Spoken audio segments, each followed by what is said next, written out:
Assalamualaikum warahmatullahi wabarakatuh. Selamat siang Bapak Ibu, menjelang sore kita berkumpul lagi di setiap hari Jumat di acara yang kita tunggu-tunggu, yaitu acara Break, bicara tentang kualitatif. Sahabat Break, apa kabar? Sudah 1 minggu kita nggak ketemu, dan hari ini kita akan kembali lagi berbagi ilmu mengenai ilmu penelitian kualitatif. Pastinya sudah siap semua ya Bapak Ibu yang hari ini bergabung. Dan hari ini tidak terasa kita sudah berada di episode keempat Break. Wah, sahabat Break, gimana? Sudah semakin paham ya dengan penelitian kualitatif dan akan semakin lebih paham lagi karena kita hari ini akan mempelajari tentang penelitian mixed methods yang akan dibawakan oleh Ibu Profesor Dr. Ari Propan dari MPH PhD yang dimoderatori oleh Ibu Dr. Christine Effendi SKP MKes. Nah, sebelum itu Gitka ingin menyapa terlebih dahulu. Halo Ibu Christine. Halo, tapi nama saya Kristanti Mbak Gitka. Kristanti. Nanti harus kemenangan itu kalau ganti nama. Baik, mohon maaf Ibu Kristanti. Bu Tanti aja nggak apa-apa. Ibu Tanti aja ya Bu ya. Ya. Terima kasih Ibu Kristanti dan sama-sama. Juga Ibu Profesor Ari. Halo Ibu Profesor Ari Propandari. Halo, selamat siang. Oke, baik Ibu Kristanti, kita izin memperkenalkan Ibu dulu ya Bu ya. Monggo. Makin akrab kita. Baik, Bapak Ibu, kita izin memperkenalkan moderator kita hari ini yaitu Ibu Dr. Kristanti Effendi SKP MKes. Beliau merupakan lulusan dari jurusan Nursing from University of Indonesia dan Master of Health Science, majoring in Clinical Epidemiology and Biostatistics dari FKKMK UGM dan mengambil gelar doktoral di Radboud University Jimeng Medical Center. Bapak Ibu, mohon maaf. Baik, Ibu Kristanti, waktu dan tempat kami persilahkan. Baik, terima kasih Mbak Gitka. Gitka apa Gitka? Ibu. Oh, Gitka. Soalnya namanya susah Ya, terima kasih banyak. Ya, selamat siang semuanya, sobat ngebreak ya. Siang-siang kita ngebreak bersama, ini sudah ngebreak yang keempat katanya. Saya senang sekali pada siang hari ini diberi kesempatan untuk membersamai Profesor Ari Propandari yang kata orang-orang ini kembaran saya. Nggak tahu benar apa enggak, katanya kembaran saya.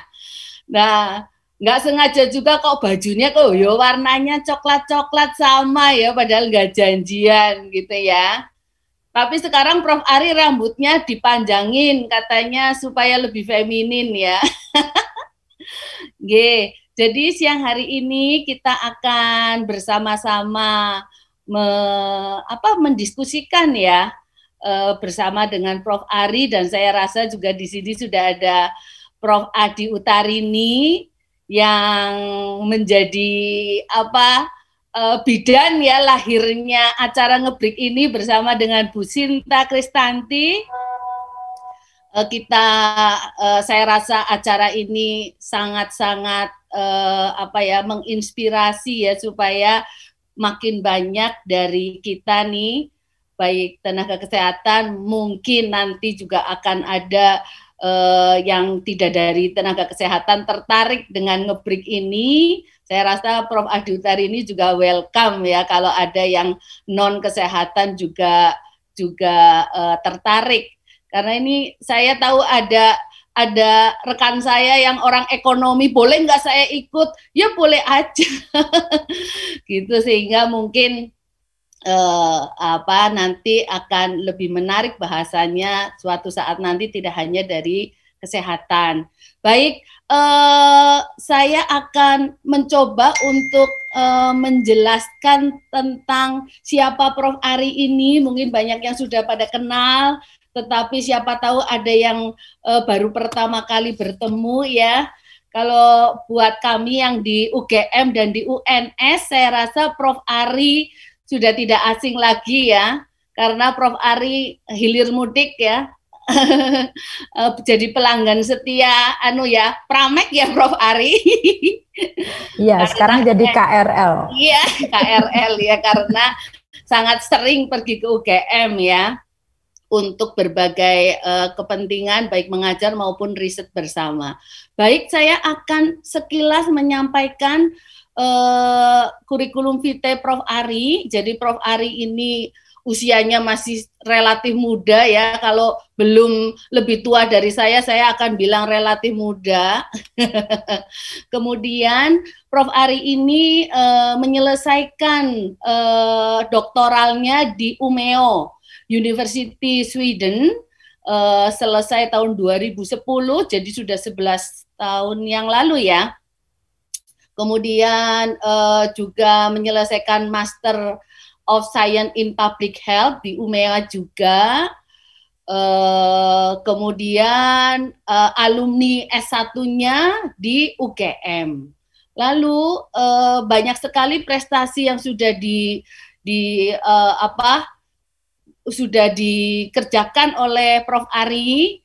Untuk saat ini Prof Ari menduduki posisi sebagai Prof Ari adalah Professor of Public Health ya di Universitas 11 Maret Faculty of Medicine sejak tahun 2019. Kemudian menjadi Kaprodi S3 ya, program in public health, doktoral program in public health di UNS, lalu juga posisi-posisi yang lain banyak sekali, tapi yang saya sebutkan yang masih aktif sekarang ya, sebagai faculty member iya, sebagai researcher di Center for Health Policy and Management UGM, lalu juga researcher di Tropical Medicine UGM juga. Itu alasannya bolak-balik hilir mudik ke UGM ya. Lalu juga banyak sekali proyek penelitian yang saat ini masih dilakukan oleh Prof Ari.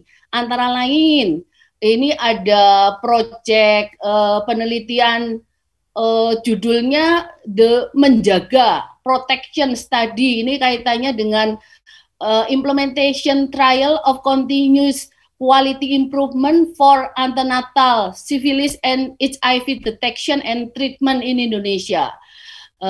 Lalu masih ada lagi terkait dengan kematian yang baik dan perawatan paliatif di masa pandemi COVID-19. Ada lagi Domino Study sebagai principal investigator, lalu ada lagi Project Insight, model integrasi screening tuberkulosis, DM, dan hipertensi pada pekerja yang masih berlangsung hingga nanti tahun 2022. Lalu masih ada penelitian terkait community empowerment for management and rehabilitation of COVID-19. Jadi antara lain ini sebagai principal investigator juga. Dan masih ada lagi terkait dengan malaria project. Kemudian Prof Ari juga saat ini aktif sebagai koordinator Research and Innovation Tuberculosis Expert Committee Ministry of Health ya. Jadi terkait dengan riset dan inovasi di komite Depkes ya terkait dengan tuberkulosis. Lalu juga menjadi expert member of task force ya untuk kaitannya dengan COVID-19 di Solo ya.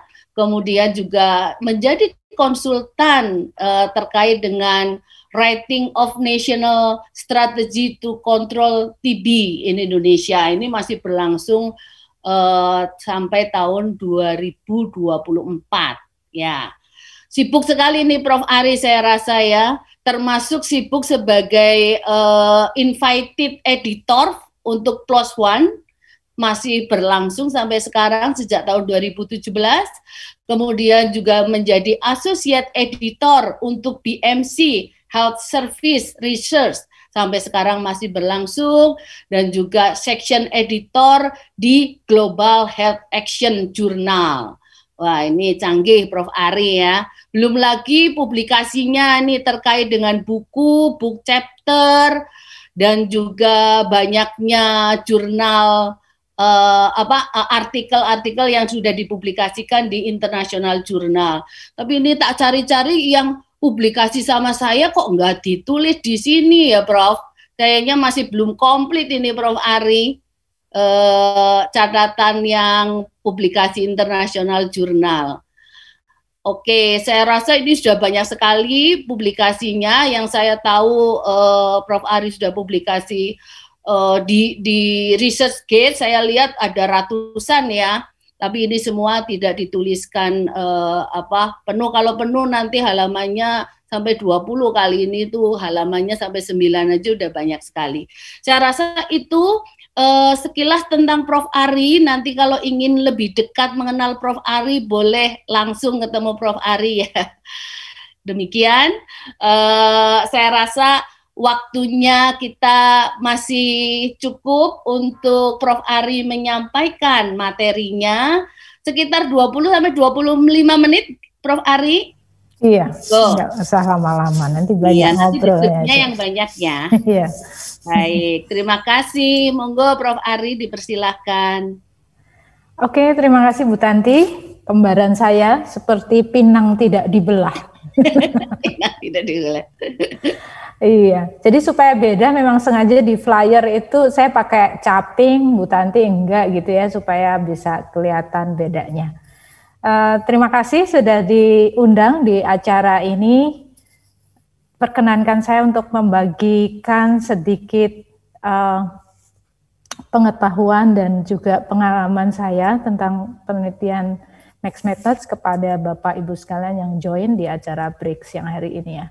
Saya mencoba agak santai ya supaya beda sama di kelas gitu ya. Tetapi supaya lebih terstruktur memang saya menyiapkan beberapa slide. Oke, Bapak Ibu sekalian, bahwa atau saya boleh ya sebut teman-teman sekalian, teman-teman ngebreak sekalian. Sobat ngebreak, Prof. Sobat ngebreak, oke. Iya. Asal nggak keliru dengan sobat ambiar nih. Bukan sobat ngebreak ini, lebih canggih sobat ngebreak. Lebih canggih ya. Jangan sampai nanti habis ngebreak jadi ambiar ya. Jadi kita have fun gitu di acara siang hari ini. Oke, waktu saya mencoba untuk menyiapkan materi ini, saya tuh lagi main bareng anak saya. Tapi menurut saya ada hal yang bagus nih, membuat saya berefleksi, oh ini bisa nih saya buat analogi tentang penelitian Max Methods. Jadi waktu itu saya lagi main Lego dengan anak saya yang paling kecil. Ternyata saya juga sebenarnya memahami Max Methods itu bisa dianalogikan adalah integrasi atau penggabungan dari penelitian kuanti dan kuali. Jadi kata mix ini artinya adalah ada unsur penggabungan atau integrasi atau kombinasi dari penelitian dengan pendekatan kuantitatif dan kualitatif. Nah, kita sendiri perlu memahami dulu karakter penelitian kuanti dan kualitatif. Kalau saya analogikan tuh mirip laki-laki dan perempuan gitu. Jadi karena keduanya sebetulnya berbeda gitu ya. Penelitian kuantitatif dan kualitatif itu berbeda. Coba kita lihat dulu ya perbedaan antara keduanya supaya nanti kita bisa memahami max-nya itu di mana gitu, sisi max-nya. Jadi kalau di penelitian dengan pendekatan kuantitatif itu paradigma riset atau di buku-buku sering disebut sebagai knowledge paradigm, paradigma pengetahuan atau research paradigm yang dipakai itu adalah disebut dengan istilah post-positivisme. Ciri khas dari post-positivisme ini ada beberapa hal. Jadi yang pertama adalah knowledge paradigm-nya kita mempelajari fenomena itu dengan cara mengukur. Jadi mengukur itu artinya sebisa mungkin dia adalah observable, jadi bisa diobservasi. Fenomena yang kita pelajari itu bisa diobservasi dengan ukuran-ukuran yang objektif. Ya, ukuran objektif itu ada alatnya tertentu yang dipakai gitu ya. Kemudian mengukur itu biasanya hasilnya adalah angka gitu ya. Mengukur itu hasil ukurnya observable dan bisa berupa angka. Kalaupun bukan angka itu nanti akan diperlakukan seperti angka. Jadi misalnya ya kita memahami gender gitu. Gender itu kalau dengan paradigma post-positivisme berarti observable ya, yang disebut dengan laki-laki yang seperti apa, perempuan seperti apa. Kemudian nanti di dalam memperlakukan datanya setidaknya walaupun itu bukan angka akan di-coding sebagai angka. Jadi kalau di analisis itu kita mendapatkan coding 0, 1 gitu ya kalau di statistik. Jadi ukurannya objektif. Ada predetermined measurement gitu. Jadi yang disebut laki-laki itu yang seperti ini, yang perempuan yang seperti ini. Jadi itu pakai knowledge paradigm post-positivisme. Kemudian riset kuantitatif itu sifatnya adalah membuktikan teori. Jadi teori ini harus merupakan pegangan untuk kemudian merumuskan dugaan-dugaan yang akan dibuktikan secara empirik memakai data. Nah, di dalam memahami fenomena tadi, sifatnya kalau post-positivisme adalah menyederhanakan fenomena. Jadi kalau kita memahami misalnya apakah ada perbedaan pandangan antara laki-laki dan perempuan tentang tentang penyakit COVID gitu ya, bahaya penyakit COVID. Nah, ini harus kalau kita pakai paham post-positivisme ya, pemahaman tadi harus kita sederhanakan di dalam ukuran-ukuran yang kita sebut sebagai variabel. Jadi misalnya pemahaman itu harus variasinya bisa terukur tadi secara objektif dengan alat ukur tertentu yang kita pastikan itu standar. Jadi itu paradigma untuk pendekatan penelitian kuantitatif. Sementara kalau di kualitatif itu beda banget. Di kualitatif itu paradigma yang dipakai adalah konstruksivisme. Di mana konstruksivisme itu dia orientasinya bukan untuk mengukur, bukan untuk membuktikan, tetapi untuk memahami, untuk mendapatkan gambaran yang mendalam tentang sesuatu fenomena. Justru yang akan digali adalah hal-hal yang sifatnya subjektif. Subjektif itu artinya terkait dengan pengalaman seseorang, perasaan, pandangan. Nah, ini sifatnya subjektif. Justru itu yang akan dicari. Kemudian orientasi dari konstruksivisme adalah justru menyusun atau mengembangkan teori. Jadi artinya tidak serigid dari kalau kuantitatif kita harus punya teorinya dulu baru kita kembangkan, variabel diturunkan dari situ. Sementara kalau di kualitatif boleh kita pakai teori, tapi teori itu tidak mengikat, ya, tidak mengikat kita di dalam mencari pemahaman yang mendalam tadi. Dan biasanya memang dipakai untuk menggali kompleksitas fenomena. Jadi kalau kita lihat seperti ini, kuanti dan kuali itu sangat berbeda. Seperti layaknya laki-laki dan perempuan, itu sangat berbeda. Ya. Kita sering ya membaca berbagai informasi ya, laki-laki itu secara fisik berbeda dengan perempuan, tapi juga selain itu ternyata caranya berpikir itu berbeda juga laki-laki dan perempuan. Ini menurut saya sama, analogi ini bisa saya pakai untuk menggambarkan tentang penelitian kuanti dan kuali. Tetapi sama halnya bahwa laki-laki dan perempuan itu meskipun berbeda, tetapi bisa saling melengkapi. Nah, inilah orientasi dari penelitian mixed methods, bagaimana menggabungkan antara penelitian kuanti dan kuali supaya saling melengkapi. Karena kadang-kadang ada fenomena tertentu yang kompleks, nggak bisa hanya didekati, dipelajari hanya dengan paradigma pengetahuan yang post-positivisme, tapi kita juga membutuhkan paradigma konstruksivisme pada satu waktu yang sama. Jadi disinilah kalau kita kemudian bertanya, kenapa sih kok ada mixed methods? Ya, mixed methods itu karena ada pada situasi di mana rumusan masalah penelitian yang kita punya itu nggak cukup hanya didekati dengan pendekatan kuanti saja atau kuali saja. Jadi memerlukan keduanya. Oleh karena itu ada mixed methods. Nah, jadi menggabungkan ini kalau dari referensi yang biasanya ada, itu ada dua hal. Jadi bisa mengintegrasikan atau mengkombinasikan. Mengintegrasikan itu artinya meleburkan gitu. Jadi ada nanti fase melebur gitu. Jadi si kuali bisa saja melebur ke kuanti gitu misalnya. Itu integrated gitu.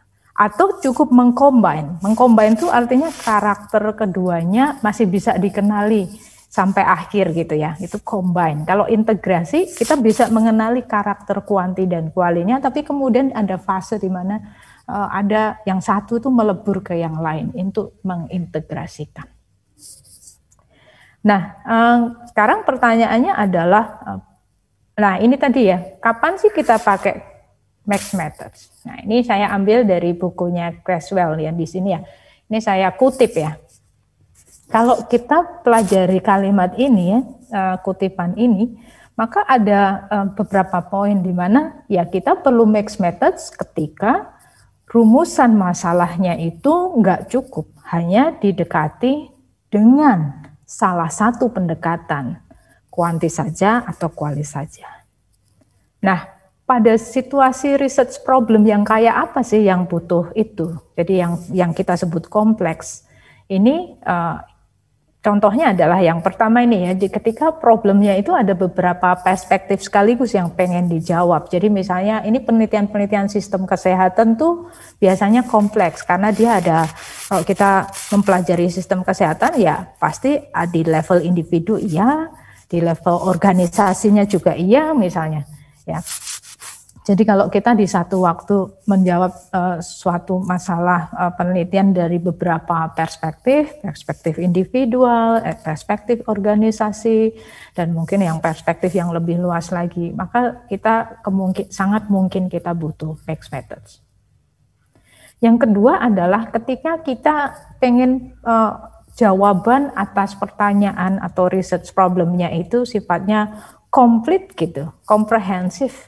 Atau kita memang mau membandingkan dari sudut pandang dengan perspektif ini pembuktian sekaligus juga untuk menggali gitu. Contohnya misalnya sekarang banyak dipakai ya, ada misalnya intervensi gitu ya, intervensi untuk mencoba satu model pendekatan manajemen pengendalian penyakit menular misalnya ya.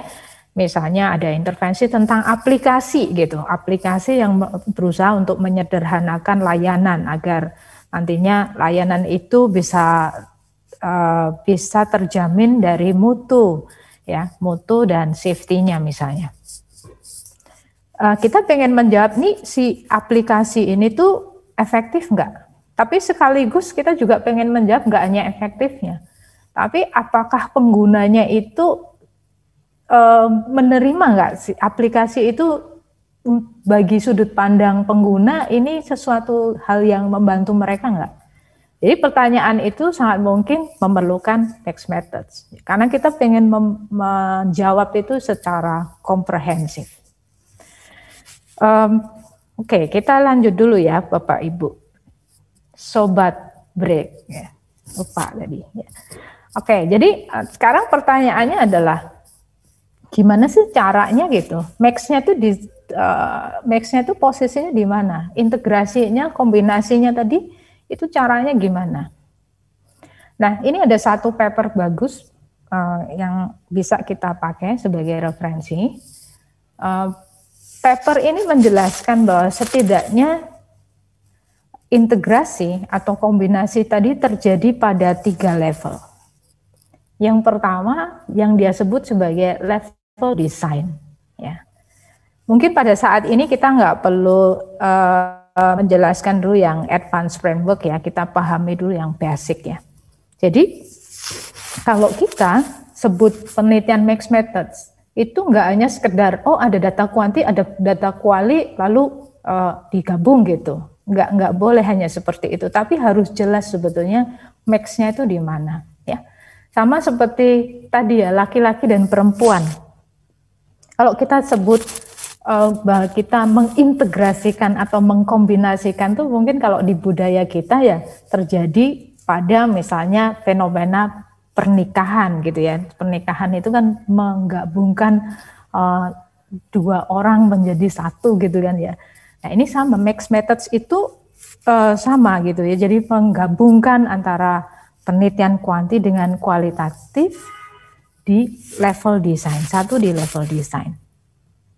Nah kalau di perkawinan itu kan disebut ada perkawinan atau pernikahan itu ada syaratnya toh, nggak hanya ada laki-laki dan perempuan di satu tempat sudah disebut sebagai perkawinan, tapi harus ada syaratnya gitu. Ini sama, jadi integrasi atau kombinasinya itu juga harus ada syaratnya. Pertama adalah di level desain, terlihat di level desain, yaitu tentang bagaimana urutan melakukannya. Jadi ini kita kenal ada exploratory sequential atau explanatory sequential atau konvergen.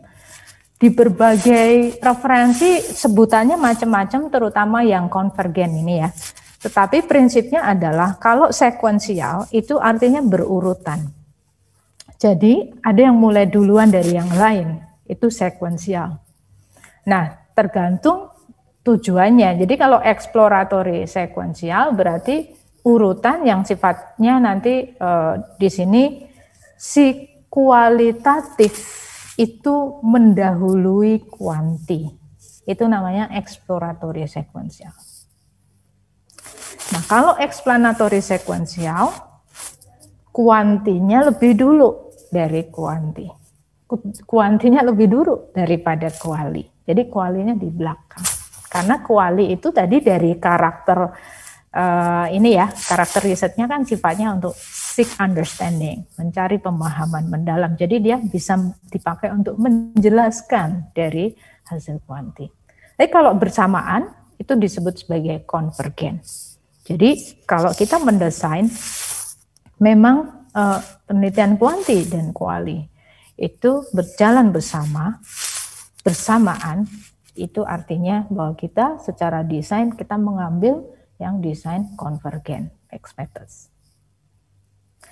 Nah, satu hal yang penting juga adalah tadi yang saya katakan di depan, mixed methods itu meskipun kita combine, tapi harus jelas nih, artinya karakter kuantinya dan karakter kualinya itu harus jelas, termasuk pada research problemnya tadi. Jadi kita harus bisa menjelaskan why kita pakai mixed methods. Research problem yang mana sih yang butuh kuanti, yang mana butuh kuali, atau yang mana yang butuh keduanya. Itu harus kita jelaskan.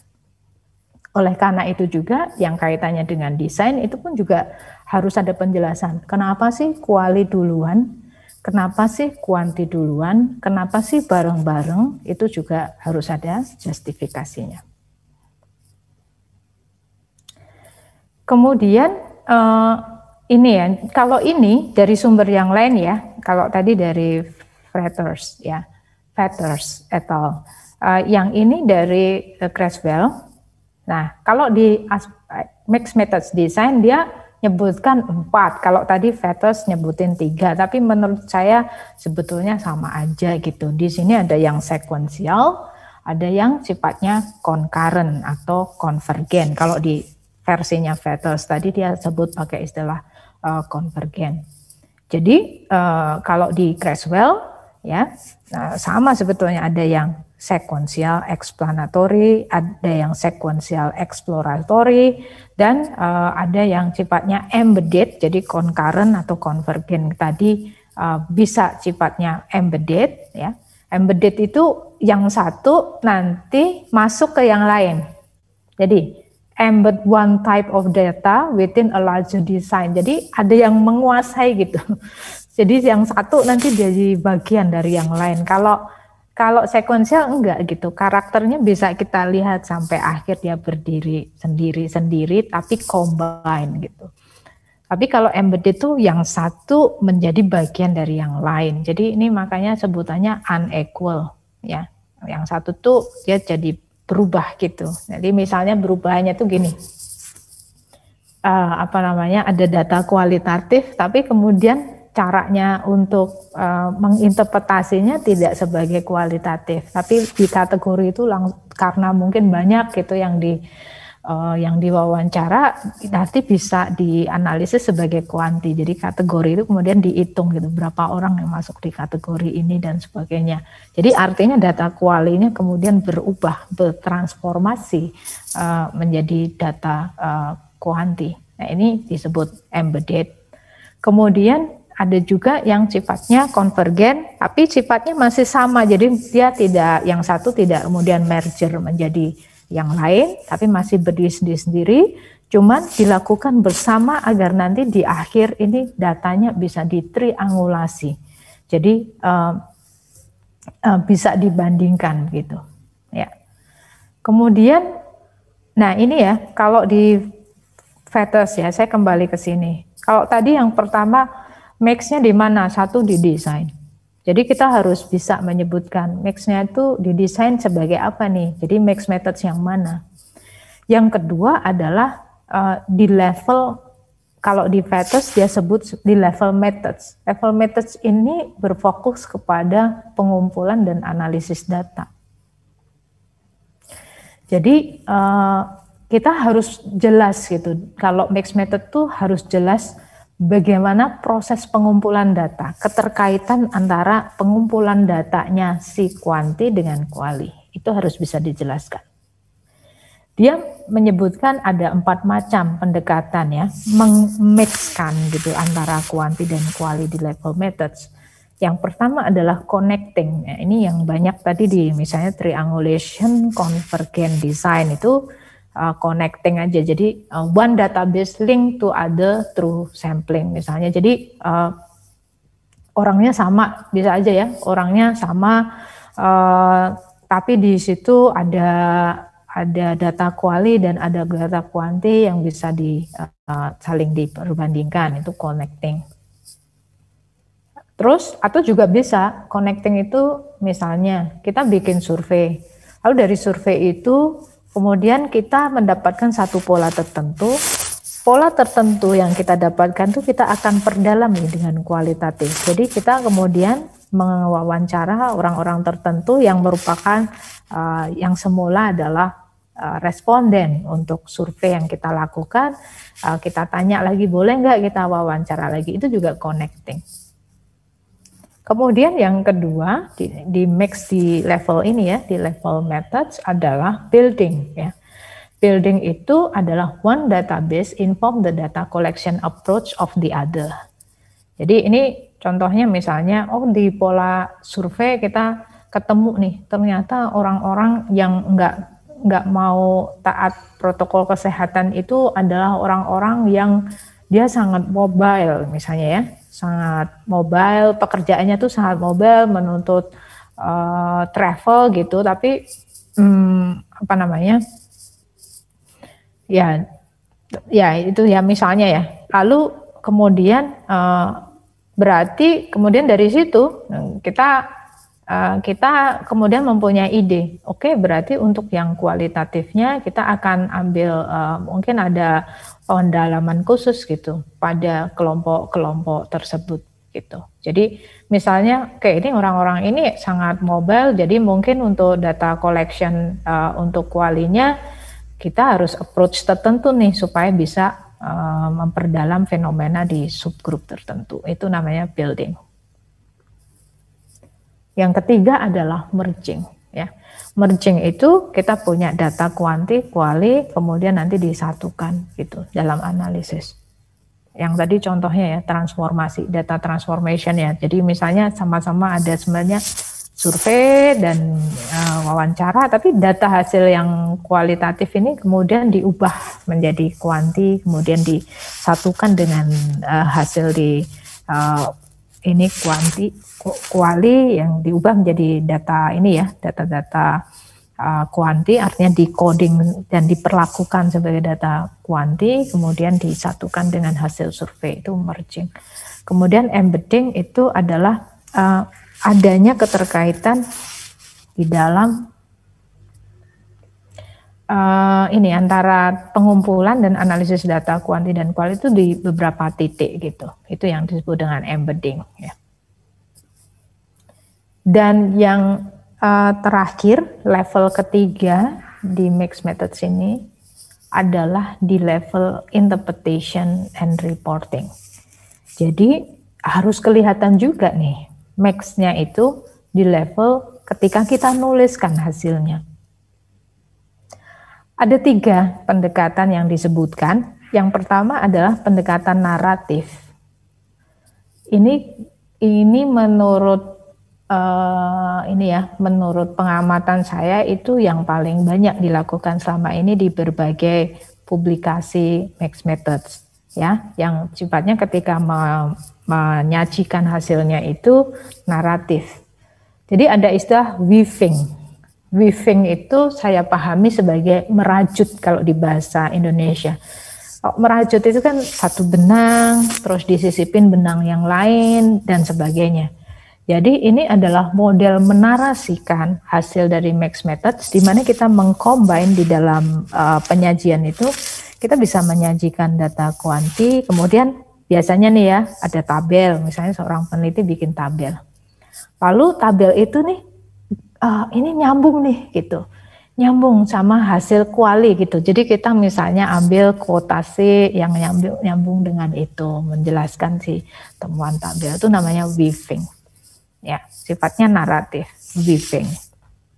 Atau bisa juga ini sobat break ya, itu mungkin banyak juga mendapatkan paper-paper di mana nulisnya itu staged gitu ya. Jadi kalau ini mixed methods ya kuantinya dipaparkan dulu gitu semuanya, terus baru kualinya gitu, itu juga boleh, pendekatan naratif. Kemudian juga yang lain adalah tadi data transformation itu, jadi si data kual jadi data kuan ya. Jadi misalnya kita kan dari kual tuh ketemu kategori ya gitu kalau analisis. Nah nanti di setiap si kategori itu nanti dihitung ya, dihitung. Jadi diperlakukan dia menjadi data kuanti. Ini biasanya dilakukan kalau memang jumlah informan ya untuk kualinya cukup banyak. Jadi bisa diubah, bisa ditransformasi. Yang ketiga nih yang menarik adalah yang disebut dengan joint display. Ini yang kayaknya mulai tren juga nih di mixed methods, di mana di penyajian itu di dalam satu tempat, di dalamnya ada unsur data kuanti dan ada unsur data kuali. Mungkin saya contohkan dari papersnya Vetters ya. Sebentar.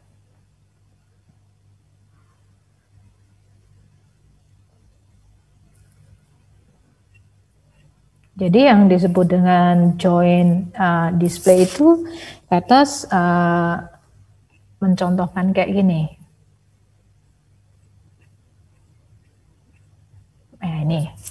Ini contoh joint display. Jadi di satu tempat itu ada hasil kuanti, ya. Jadi ini gambar ya, gambar. Gambarnya ini kan box whisker plot ya, jadi ini kuanti banget lah. Ini caranya mendisplay data kuanti. Ya, tapi kemudian kita tambahkan nih ya, tambahkan hasil kualitatif di tempat yang sama. Harapannya adalah kita bisa dari satu kesempatan yang sama itu bisa memahami ya, memahami tentang sesuatu gitu, baik dari data kuantinya maupun kualinya, seperti ini. Jadi ini yang disebut dengan joint display.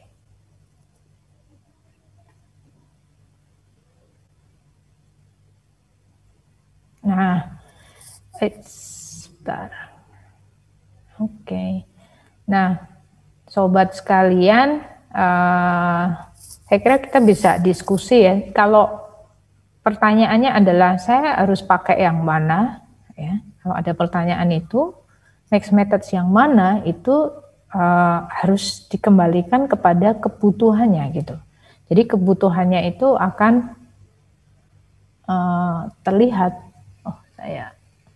Kebutuhannya itu akan terlihat dari research problemnya. Jadi kita mau butuh yang sekuensial atau konvergen. Lalu integrasinya akan di mana saja, itu tentu saja akan berbeda-beda ya setiap penelitiannya karena research problemnya akan berbeda. Itu dulu Bu Tanti, mungkin kita bisa diskusi nanti. Terima kasih. Ya, baik, terima kasih Prof. Ari atas pemaparannya. Saya rasa Prof. Ari telah memberikan penjelasan yang cukup konkret dengan berbagai contoh. Mudah-mudahan ini bisa memberikan gambaran, oh seperti itu ya mixed method. Dan ternyata variansinya banyak ya Prof. Sehingga sangat memberikan kesempatan kepada para peneliti untuk bisa melakukan penelitian dengan pendekatan mixed method ini disesuaikan dengan kebutuhan ya Prof. Ari ya. Kalau saya tidak salah tangkap tadi Prof. Ari juga menyampaikan ada tergantung tujuannya apa gitu ya, pertanyaan penelitiannya apa bisa dijawab dengan pendekatan yang mana. Kalau akhirnya harus membutuhkan suatu pendekatan mix, maka harus di planning mixnya itu mau seperti apa gitu ya. Nah ini kelihatannya masih penasaran sehingga ingin bertanya secara lebih detail ini terkait dengan apa yang dialami. Mungkin ya Prof. Ari ya, ada sekitar 5 penanya. Saya tidak tahu apakah di YouTube ada pertanyaan. Mungkin nanti kalau ada pertanyaan dari YouTube, kalau waktunya masih ada kita juga bisa fasilitasi. Yang pertama ditanyakan oleh Pak Bustanul Arifin dari Unhas ini Makassar ya. Pertanyaan yang pertama, jika kita akan melakukan penelitian mixed method, manakah yang sebaiknya kita lakukan terlebih dahulu, kuanti atau kuali? Apakah penelitian mixed method untuk bagian kuantinya memerlukan perhitungan minimal sampel? Mungkin bisa dijelaskan secara singkat aja ya Prof, karena banyak pertanyaan. Oke. Ya, tadi yang saya sampaikan, meskipun mixed methods, tapi karakter tiap penelitiannya harus tetap kelihatan. Artinya kaidah-kaidahnya harus diikutin ya. Jadi kita juga harus disiplin nih, kalau kuali ya kuali, kuanti ya pakai kaidah kuanti. Jadi ini sama seperti analogi katanya pernikahan itu ya, laki-laki dan perempuan itu, pernikahan yang baik itu laki-lakinya juga tetap jadi laki-laki dan perempuannya juga dirinya sendiri gitu. Jadi kelihatan karakternya, tidak kemudian yang kemudian nggak jelas gitu ya karakter masing-masing gitu. Jadi ini sama. Jadi kalau kita mau mixed methods ya sisi kuanti harus memenuhi kaidah kuanti dan kuali juga harus memenuhi kaidah kuali. Itu ya. Jadi kalau misalnya ya ada unsur di mixed method kan ada unsur kuantinya, dan kita tahu kalau di kuanti itu karena tadi ya, karena knowledge paradigm yang dipakai itu keterwakilan jumlah ya, keterwakilan jumlah statistical representative itu menjadi penting. Jadi itu harus dipenuhi juga. Kalau pertanyaannya saya mau sekuensial kuanti dulu atau kuali dulu, tergantung, sekali lagi tergantung dari rumusan masalah dan tujuan. Jadi agak sulit dijawab ya kalau ini, karena setiap penelitian mungkin akan membutuhkan desain yang berbeda gitu. Ya mungkin kalau ada riset question yang pastinya bisa diberikan masukan lebih detail ya Prof. Ari ya. Iya. Ya, jadi intinya kalau dianalogikan dengan pernikahan tadi ya, yang laki ya tetap jadi laki, yang perempuan tetap jadi perempuan, tetapi mencapai tujuan bersama yaitu punya anak gitu misalnya ya. Yang laki ya boleh masak, yang perempuan ya boleh ngecat tembok gitu ya, tetapi tetap dengan kodratnya gitu gitu. Yeah. Baik, ini ada pertanyaan berikutnya oleh Mas Azhar Prima, ini alumni S2 Keperawatan UGM, mau bertanya apakah dalam mix method data kuanti dan kuali harus balance saat kita membahas data kuanti, apakah harus diikuti dengan data kuali? Meskipun tadi sudah dijelaskan ya saat Prof. Ari menjelaskan tentang itu pemaparan bagaimana hasil bisa dipresentasikan, mungkin lebih detail, monggo Prof. Ari. Iya, jadi nggak harus balance, jawabannya itu. Bisa aja yang satu itu lebih dominan dari yang lain. Lebih dominan tuh artinya adalah misalnya ya, kalau diinterpretasi secara teknis itu secara umum data yang dikumpulkan itu misalnya ada yang lebih condong ini lebih banyak kuantinya. Misalnya ini banyak sekarang randomized control trial itu sering sekarang diiringi dengan riset lanjutan tentang acceptability. Ya, jadi ini contoh ya, mixed method itu sekarang sudah mulai populer, bahkan teman-teman di bidang klinis itu dipublikasi, kalau Bapak Ibu lihat itu banyak RCT yang sekarang di-combine dengan adanya data kuali. Jadi kalau di situ contohnya mayor atau dominannya di mana? Dominannya tetap di kuanti, di RCT-nya gitu. Tetapi untuk melengkapi ya tadi ya, dipakai mixed methods itu ketika kita ingin mendapatkan pemahaman yang lebih komprehensif ya. Ini peneliti RCT-nya juga pengen langsung pada menjawab ini kalau dari sisi pengguna dia gimana gitu selama menjalani intervensi itu, apa yang pengalaman-pengalaman yang dirasakan misalnya. Itu acceptability ya. Jadi bisa aja yang satu lebih dominan dari yang lain, tapi juga bisa equal ya. Jadi sangat tergantung dari research problem yang akan kita jawab. Baik. Begitu ya nanti ya. Baik, berarti arahnya akhirnya ujung-ujungnya tetap riset problem ya. Iya. Tujuannya apa gitu ya. Meskipun saya juga pernah melihat bahwa di metodologi kita juga bisa menjelaskan terkait dengan misalnya penelitian explanatory terus apa yang dominan gitu. Itu boleh ya dituliskan secara lebih jelas gitu di metodologi ya Prof. Ari. Iya, iya.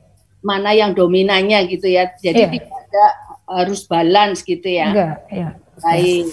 Sama seperti pernikahan kan nggak apa-apa yang banyak bicara di itu yang laki-laki gitu kan nggak apa-apa, suami istri tuh yang banyak bicara yang laki-laki atau yang banyak bicara yang ibunya gitu kan nggak apa-apa juga. Asal beraturan ya Prof, kalau enggak nanti.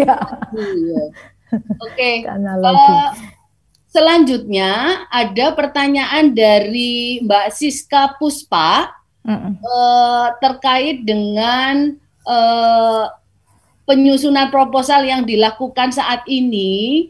Mbak Puspa ini melakukan penelitian eksploratory sekuensial. Nah, pertanyaannya, dia hanya menuliskan satu riset question saja dan tanpa hipotesis.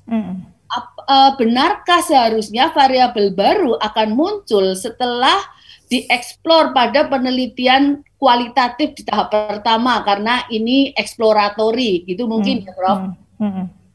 Ya, berarti kalau eksploratory itu kualitatif duluan ya, baru kuanti. Ya betul, sehingga dia bilang jadi saya belum punya hipotesis ini karena saya harus nunggu sampai kualinya dulu terkuak gitu apa hasil eksploratorinya gitu. Mungkin itu seperti apa pandangan Prof. Ari? Iya, kalau menurut saya nggak apa-apa punya hipotesis dulu, tetapi hipotesis itu akan bisa kemudian nanti dikonfirmasi ya. Mohon maaf, maksudnya Prof. Ari ini kan dia belum punya. Kalau seandainya mau punya dulu juga nggak apa-apa, iya. Jadi kan tadi ya karakter kuantinya harus tetap kelihatan. Ya itu cuman soal teknis saya kira. Mau ada hipotesis dulu di tahap awal atau tidak itu soal teknis, tapi itu ada konsekuensinya kalau sebagai protokol. Kalau Anda nggak masang hipotesis duluan di awal, berarti nanti amandemen bisa ada amandemen gitu. Dan itu juga akan dipertanyakan oleh ketika di review etika. Jadi Kalau menurut saya ada aja nggak apa-apa. Tapi nanti apakah hipotesis itu akan atau tidak? Ya akan direvisi sesuai dengan hasil kualinya ya nanti gitu. Ya. Baik. Sehingga ya sebaiknya memang sudah komplit dulu ya. Apalagi kalau membuat protokol kan idealnya kan harus sudah sedetail mungkin gitu ya. Baik, demikian Mbak Siska Puspa, jawaban dari Prof. Ari. Masih ada, wah ternyata bertambah-tambah. Prof, saya gerak cepat Prof. Yuk. Ini dari Armenia Diasari. Pertanyaannya, jika data kuanti diikuti dengan data kuali, tetapi data kuali digunakan sebagai data penguat dari kuantinya, apakah itu bisa kemudian data kualinya tidak diolah sehingga penyajiannya hanya berupa potongan percakapan? Nah itu Prof, jadi sudah melakukan penelitian kualitatif tetapi tidak membuat, maksudnya tidak dianalisa jadi kategori tema gitu loh, tapi cuman quote aja gitu. Ya nggak boleh, jawabannya nggak boleh ya. Jadi kalau yang tadi memang kualinya sebagai penguat oke, ya. Tetapi ingat bahwa data kuali ini harus memenuhi kaidah penelitian kualitatifnya juga. Jadi artinya ya dia dianalisis seperti kaidahnya. Ya. Baik. Ya. Jadi jawabannya sudah clear ya, karena kuali pun harus ada tadi ya, sesuai dengan kodratnya kuali harus diapakan gitu ya, Prof. Baik, ini saya meloncat pertanyaannya Mbak Lutfiasih Rahmawati terkait dengan penelitian yang dilakukan. Mbak Lutfi ini membahas kesadaran kanker. Saya ingin melihat mengukur melalui pengisian kuesioner dan wawancara. Hasil wawancara tersebut saya gunakan hanya sebagai data pendukung saja, dan pengambilan data kualinya saya lakukan bisa sebelum, saat, maupun setelah pengisian kuesioner. Apa ini termasuk mixed method? Oh mungkin ini Prof. Jadi kalau misalnya dia sudah punya kuesioner, di kuesionernya itu pertanyaan terbuka, pertanyaan terbuka itu apakah bisa dianggap mixed method atau seperti apa gitu? Bisa ya, bisa enggak. Jawabannya bisa ya, bisa enggak. Kalau walaupun ada pertanyaan terbuka di kuesioner, kalau ini memang didesain sebagai bagian dari mixed methods, dia harus nyambung dengan research problemnya. Jadi harus jelas gitu. Pertanyaan terbuka ini apakah memang didesain untuk menjawab satu research problem tertentu yang dia kuali gitu, ya. Kan meskipun gitu ya. Itu bukan berupa wawancara. Iya. Jadi kan bisa saja kalaupun jadi bisa aja, tetapi mungkin juga harus hati-hati, bisa ya bisa enggak. Jadi tergantung dari kekayaan ininya ya, kekayaan data yang ada di pertanyaan terbuka. Karena seringkali pertanyaan terbuka tapi dia bukan open ended sebenarnya. Jadi ada yang pertanyaan terbuka tapi jawabannya sebenarnya cuma ringkas-ringkas. Nah itu tidak memenuhi kaidah. Ya. Kalau itu berarti cuma bisa dianggap sebagai penguat aja, triangulasi gitu apa gimana, Prof? Ya nanti itu berarti harus diperlakukan sebagai kuanti ya. Ya. Iya kan? Jadi nggak ada sisi kualinya, nggak ada. Jadi sebetulnya walaupun dia survei ada pertanyaan terbuka, tapi kita nggak bisa sebut itu sebagai max. Ya. Atau ada syaratkah untuk pertanyaan terbukanya harus minimal berapa, harus lebih dari satu atau gimana, Prof? Sampai saat ini tidak ada satu batasan yang tentang hal itu. Tetapi menurut saya batasannya adalah sejauh mana pertanyaan terbuka itu sudah membuat pemahaman gitu ya, karena tadi kan kualitatif itu intinya adalah mencari pemahaman yang mendalam. Jadi pendalaman itu ya ini ya, mau pertanyaannya berapa itu tergantung. Kadang-kadang ada yang pertanyaan terbukanya beberapa tapi juga tetap tidak bisa mengetahui secara mendalam. Jadi kalau dari pengalaman sih tetap lebih baik dengan wawancara mendalam ya. ketimbang naruh pertanyaan terbuka di survei. Ya, baik. Prof. Ari, kita masih punya sekitar 6 menit. Ini ada pertanyaan dari YouTube. Saya ingin memfasilitasi meskipun lewat YouTube tetap bisa bertanya. Pertanyaannya adalah dari Melisa Isatika. Bolehkah mixed method ditujukan pada jumlah sampel yang berbeda dan data kualitatif dijadikan dasar pembuatan instrumen kuantitatif? Oke, saya jawab dulu yang kedua ya. Jadi apakah dari hasil kuali itu bisa dijadikan dasar untuk membuat pertanyaan kuanti? Jawabannya ya, bisa. Kemudian yang jumlah sampel tadi ini harus artinya kita merancang tuh sesuai kodratnya tadi. Kalau di kuanti ya kita harus ngitung jumlah sampel minimal dan sebagainya. Kalau di kuali ya data saturation gitu. Jadi masing-masing harus memenuhi kodratnya masing-masing gitu ya. Jadi kalau kita sebut mixed method jumlah sampelnya berapa? Itu berarti kita ngitung berapa yang dibutuhkan untuk kuanti, berapa yang kita rencanakan untuk kuali. Baik, oke, ya, oke. Saya rasa sudah cukup jelas jawaban Prof. Ari. Ini ada satu pertanyaan lagi yang ditujukan kepada Prof. Ari dari Ibu Inge Gunawan.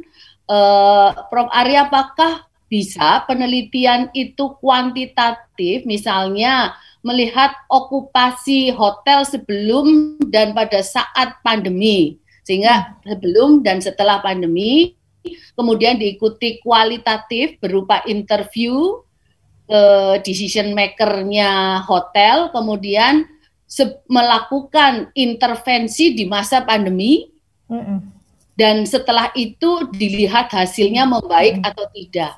Nah, berarti penelitian ini kuanti-kuali atau bagaimana? Oke, ya. Bahkan saya melihatnya sebagai kuanti, kuali, kuanti.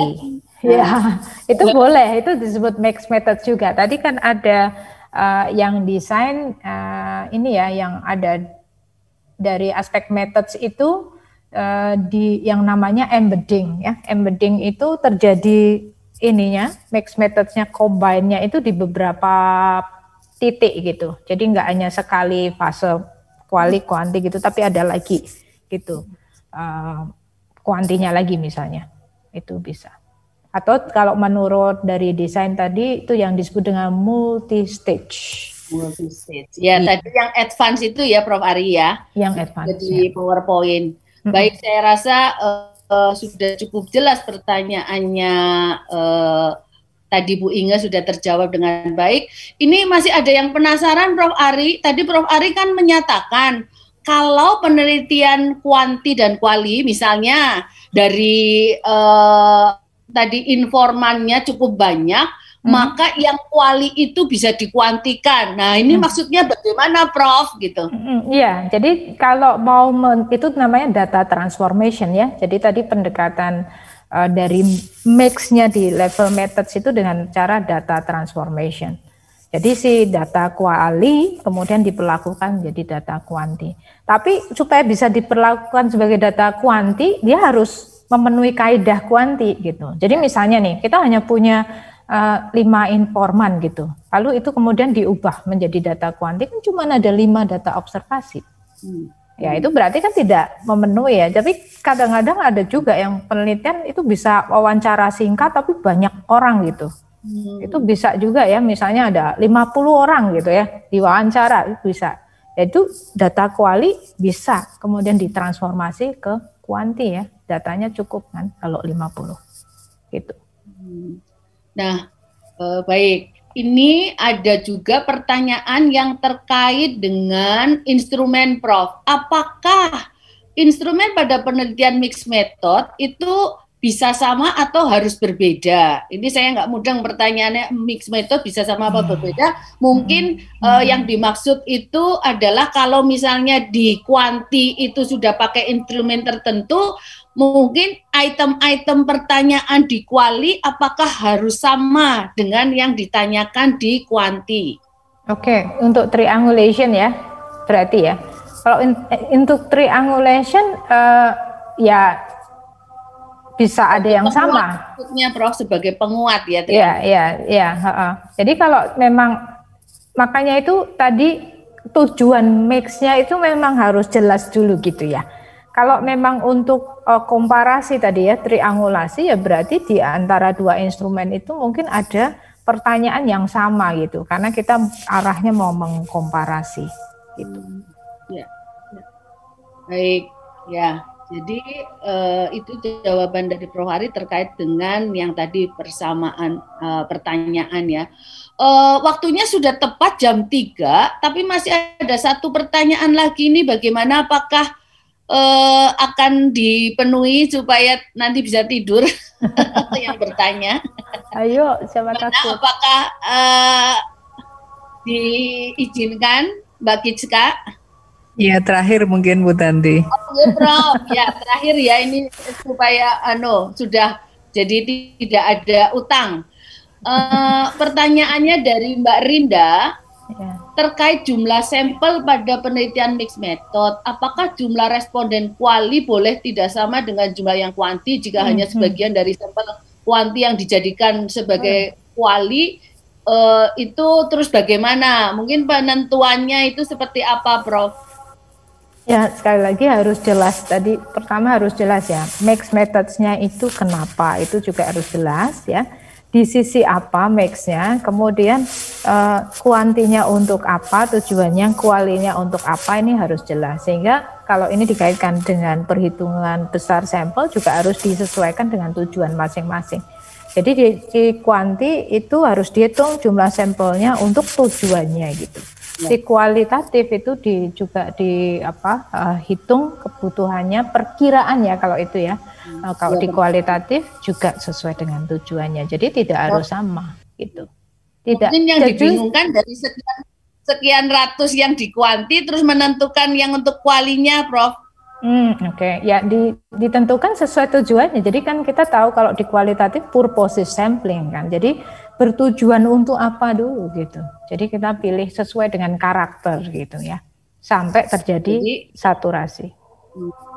Sehingga yang kuali pun sebaiknya memiliki kriteria tersendiri ya. Iya. Itu yang tadi saya sebut. Ya, itu yang tadi saya sebut masing-masing harus memenuhi kaidah. Gitu.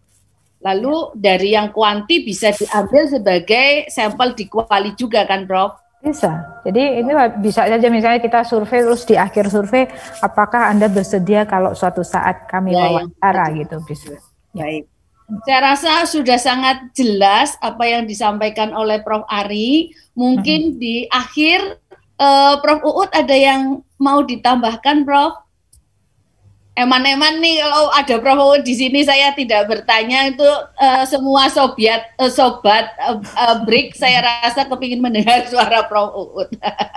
Saya selalu menemani kok Bu Tanti, menemani. Iya. Saya kira diskusi hari ini sangat menyenangkan dan sudah komprehensif. Nanti minggu depan kita masih akan memperhatikan dengan contoh aplikasinya ya, karena mixed method ini memang sangat menarik saya kira untuk kita semua. Terima kasih Prof. Ari, Bu Tanti. Ya, baik, saya rasa apa yang disampaikan Prof. Uut membuat semua yang ada di sini Sobat Break itu semangat, Prof. Minggu depan mesti hadir lagi di sini, Prof. Karena nunggu-nunggu itu loh contoh-contohnya yang kayak apa gitu ya. Saya rasa demikian yang bisa saya sampaikan. Saya tidak perlu membuat simpulan lebih lanjut karena saya rasa sudah sangat jelas apa yang disampaikan Prof. Ari. Ada kurangnya saya mohon maaf. Saya kembalikan ke Mbak Kitska. Monggo silakan Mbak Kitska. Terima kasih Ibu Tanti telah membawa acara pada hari ini. Dan juga terima kasih untuk Prof. Ari untuk ilmunya hari ini, dan Baik Bapak Ibu, sambil menunggu Bapak Ibu mengisi kuis, jangan lupa ya Bapak Ibu nanti akan di-close sampai jam 4 di ugm.id/break-ugm.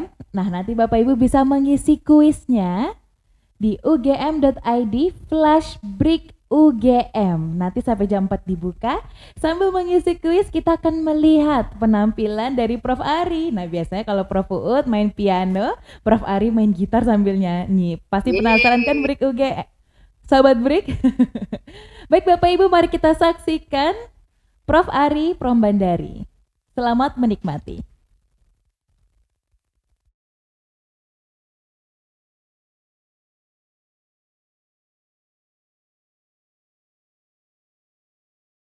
Selamat sore semuanya. Kalau biasanya di setiap akhir acara break ada yang main piano nih ya, Prof. Uut suka main piano. Saya mau nyoba deh gitu.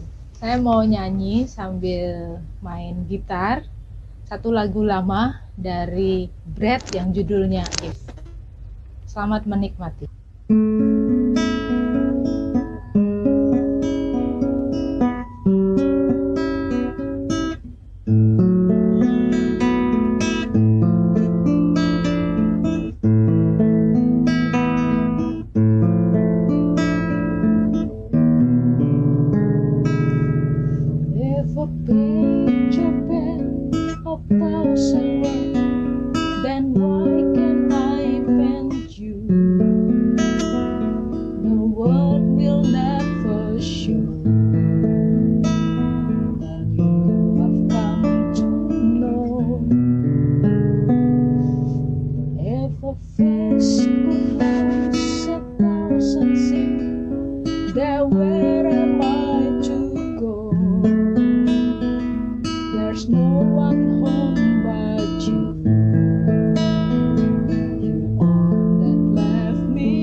Terima kasih. Melu idol ya Prof. Ya Prof Ari besok Prof Uut, Prof Ari suruh ikut idol. Suatu saat kita akan berkolaborasi nih untuk sobat. Ya itu denting piano dan denting gitar gitu ya. Saya yang sorak-sorak. Baik, terima kasih Prof. Ari sudah memberikan kami lagu dan juga permainan gitar. Nah, ini mungkin Prof. Uut bisa kita undang lagi Prof. Uut untuk tampil. Dan baik, Bapak Ibu Sobat Break, tidak terasa waktu sudah menunjukkan kita harus berpisah. Tapi jangan khawatir, nanti Jumat depan kita ada episode yang kelima. kami segenap tim dari BRIK mohon maaf apabila salah kata dan juga mungkin ada kualitas yang harus kami perbaiki, namun kami sudah mencoba memberikan yang terbaik. Selamat bulan Ramadan, semoga puasa tetap lancar sampai nanti berbuka. Kami akhiri, wassalamualaikum warahmatullahi wabarakatuh. Makasih semua. Terima kasih Bu.